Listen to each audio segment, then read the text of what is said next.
안녕하세요. 효율적인 기능잘 남수 어프로치 동탄 바로건신경외과 남준로 원장입니다.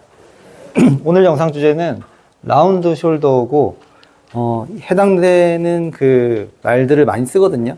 그래서 그 부분에 대해서 좀 설명을 해드리고 그리고 이에 대한 발생 기전도 설명을 해드리겠습니다. 일단 제가 접근하는 방식인데 남수 어프로치의 기본 움직임 5가지가 있어요. 그러면 보행, 호흡, 척추 움직임, 앉았다 일어나기, 팔 동작이고요. 여기에서 라운드 숄더와 관련된 구분 등과 관련된 기능 2가지는 호흡하고 팔 동작이에요.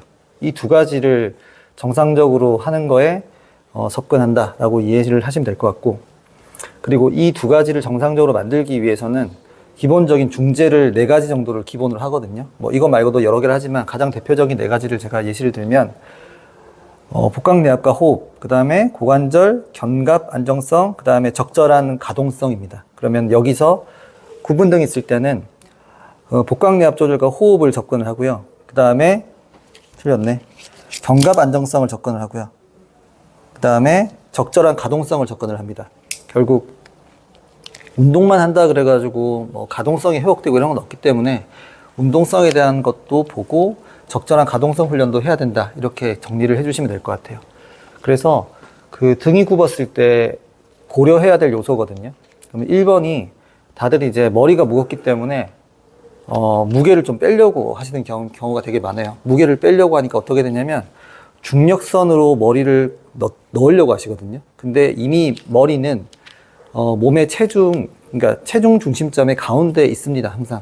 그렇기 때문에 억지로 그걸 넣는 것 자체가 그 근육의 쓰임을 좀 달리 바꾼다 생각하시면 될 것 같아요. 그래서 머리 무게를 줄이려고 몸을 기준으로 머리를 넣는 게 턱 당기기거든요. 턱 당기기를 하면 필요 이상의 근 긴장도를 만듭니다. 그래서 쓸데없이 턱 당기기 하지 말라고 하는 거고, 그 다음에 차라리 목 근육을 풀어주세요라고 하는 겁니다. 턱 당기기 하다가 이제 근육들 잘못 써서 부하 못 맞추고 하면 결과적으로는 목에 대한 여러 가지 전면 근육들을 더 써가지고 긴장도를 더 올리기 때문에 별로 좋은 형태로 뭔가 효과를 보기가 되게 힘듭니다. 그래서 턱 당기기는 안 하시는 걸 추천하고, 2번째가 호흡인데, 자, 모든 호흡근들은 협응합니다. 협응. 그래서 1차 호흡근, 2차 호흡근도 나눈 이유가 결과적으로 그 호흡에 대해서 좀 이해를 하기 편하게 하려고 좀 나눠 놓은 거예요. 그래서 1차 호흡근의 가장 중요한 근육 중에 하나가 횡격막이에요.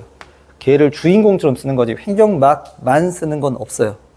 그리고 횡격막만 쓰고 다른 근육은 또 안 쓴다, 이런 것도 아예 없다 생각하셔야 돼요. 횡격막을 포함한 1차 호흡근들을 조금 더 우세하게 주인공으로 쓴다는 개념으로 우리는 일상생활을 해야 됩니다. 왜? 강도가 일상생활은 그렇게 높지는 않으니까. 그런데 운동 상황이 되면은 2차 호흡근들을 끌어다 써서 호흡량을 많이 가져가겠죠. 그런데 문제의 상황이 뭐냐면 일상생활임에도 불구하고 별로 높지 않은 부하 상황에서도 자주자주 2차 호흡근들을 쓰는 패턴으로 전환되는 게 문제인 거예요. 왜냐하면 그 사람 몸이 약하기 때문에 일어나는 현상입니다.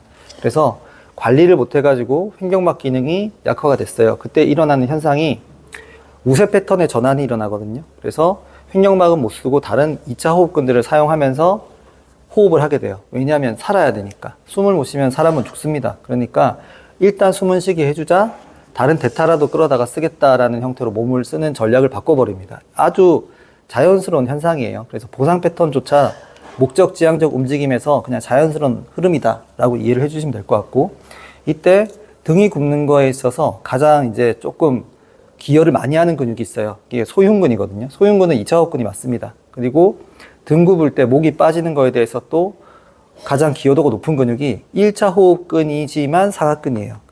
1차 호흡근인데 사각근 같은 경우는 수축을 하진 않아요. 수축의 움직임을 하진 않고요. 그냥 가만히 잡아준다는 형태로 쓰고요.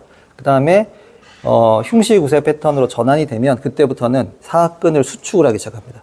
그러니까 근육 길이가 짧아지는 형태로 바뀌어요. 그냥 가만히 있을 때는 그냥 등척성 수축 정도 비슷한 형태로 일을 하는 것 같고, 그 다음에 흉시구세 전환되면 사각근을 진짜 기시정지가 가까워지는 형태로 들어 올리는 형태로 쓰는 걸로 바꿔진다 생각하시면 될 것 같아요. 그래서 이 2 근육을 많이 쓰면 등이 굽고 목이 앞으로 빠지는 형태의 근육 쓰임이 발생합니다. 결국 숨 쉬는 패턴 하나 가지고도 등이 굽고 목이 앞으로 빠지는 거예요. 세 번째가 팔 동작이거든요. 팔은 우리가 아침에 일어나서 머리도 감고 세수도 하고 뭐 여러 가지 동작을 하죠. 밥도 먹고. 이때 보통 사람은 팔을 뒤로 뻗는 동작은 많이 없어요. 앞으로 뻗거든요. 앞으로 뻗어서 뭔가 작업을 거의 많이 하기 때문에 이때 결과적으로 제일 중요한 게 견갑 안정성인데, 견갑 안정화를 시키는 근육들도 협응합니다. 어느 근육은 쓰고 어느 근육은 안 쓰고 이런 게 없어요. 거의 비율적인 걸로 조절을 한다고 생각하시면 될 것 같고, 그 비율에 있어서 약해지기 쉬운 근육이 있거든요. 이게 그 안정화 근육 개념으로 들어가면 국소 근육들이 좀 약해져요.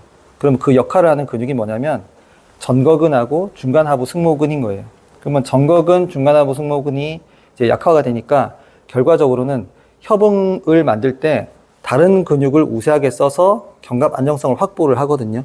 그때 어떻게 사용을 하게 되냐면, 자, 팔을 앞으로 보낼 거예요. 이때는 앞으로 보낼 때는, 자, 상부 승모근에 그 쇄골뼈에 붙는 섬유가 있어요. 근섬유가. 걔는 어깨뼈를 앞으로 보낼 수 있습니다. 수축을 하면. 그래서 위로 들거나 앞으로 보내는 형태로 상부 승모근 대신 쓰고요. 그 다음에 앞쪽 가슴 근육을 써서도 그 팔을 앞으로 보낼 수 있어요. 그러면 전거근에 대한 비율은 줄고요. 이때 대흉근이랑 상부 승모근을 사용하는 비율이 늘어납니다. 그러면은 이 근육을 우세하게 쓰니까 팔 동작을 할 때 실제로 견갑이 잘 잡아주고 적당하게 팔이 움직여야 되는데, 그 팔부터 먼저 가면서 거의 날개가 친구 따라 강남 가듯이 많이 뽑혀버려요.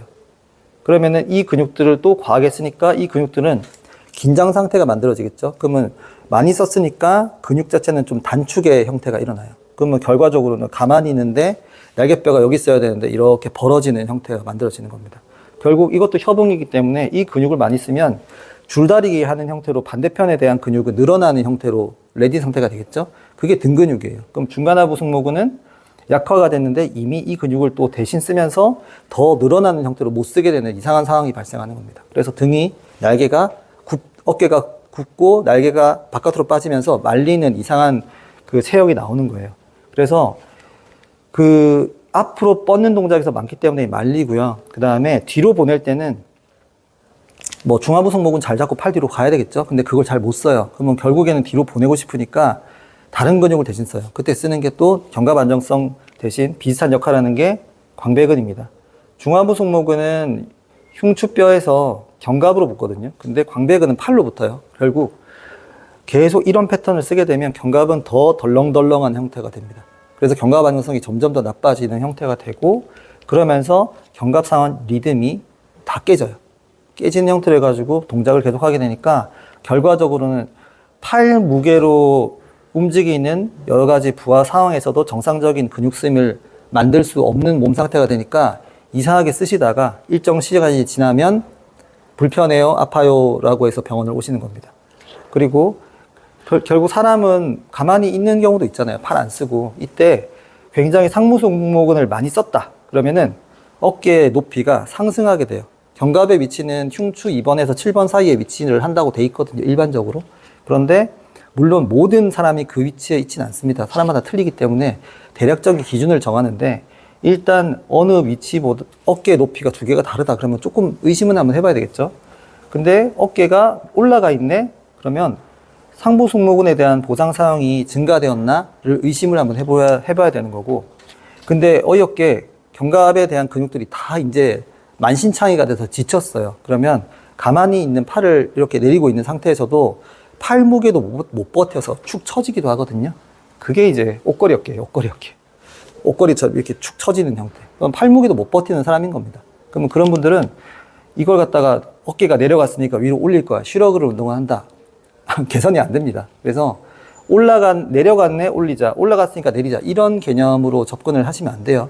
그냥 올라간 거 내려간 거 전부 다 일단 보상적으로 잘못 써서 나타난 현상일 뿐이고, 실제 이유를 따지고 들면 견갑 안정성에 대한 써야 되는 근육을 못 쓴 거예요. 못 쓰고 어떤 패턴을 쓰냐에 따라서 현상이 달라진 거라고 이해를 해주시면 돼요. 그러면은 라운드 숄더에 대해서 중재를 하겠다. 그럼 어떻게 하냐면, 자, 머리 무게는 못 바꾸니까 괜히 턱 당기기는 하지 말자.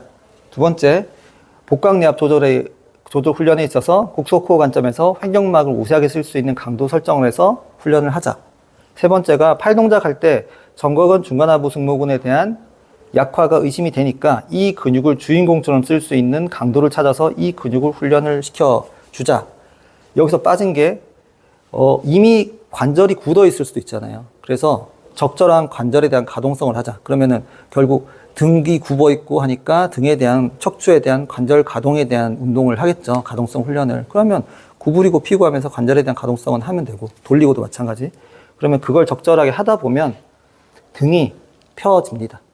네, 등을 펴려고 해가지고 펴지는 게 아니고 이 기능들이 좋아지면 알아서 체형은 변하는 거예요. 그래서 이런 이야기를 제가 어떻게 할 수 있냐면 저희 병원에 이런 데이터들이 많습니다. 엑스레이 찍어서 날개 위치 바뀌고 뭐 이런 것들 많은데, 그래서 이런 말씀을 해드릴 수 있는 것 같아요. 그래서 괜히 현상 집착해가지고 올라간 거 내리고 내려간 거 올리고 이런 형태로 하는 거는 좀 안 맞는 것 같고, 지금 현재 보이는 우리 몸에 대한 여러 가지 기능들, 근육에 대한 협응 방식 이런 것들을 이해를 해주시면 라운드 숄더 구분 등에 대한 중재 방식을 이해를 하실 수가 있으니까 이 내용을 잘 숙지하시고 치료에 대한 방향을 설정하시면 좋을 것 같습니다. 모두가 건강하셨으면 좋겠습니다. 이상으로 동탄 바로보증의학과 남준록 원장이었습니다. 감사합니다.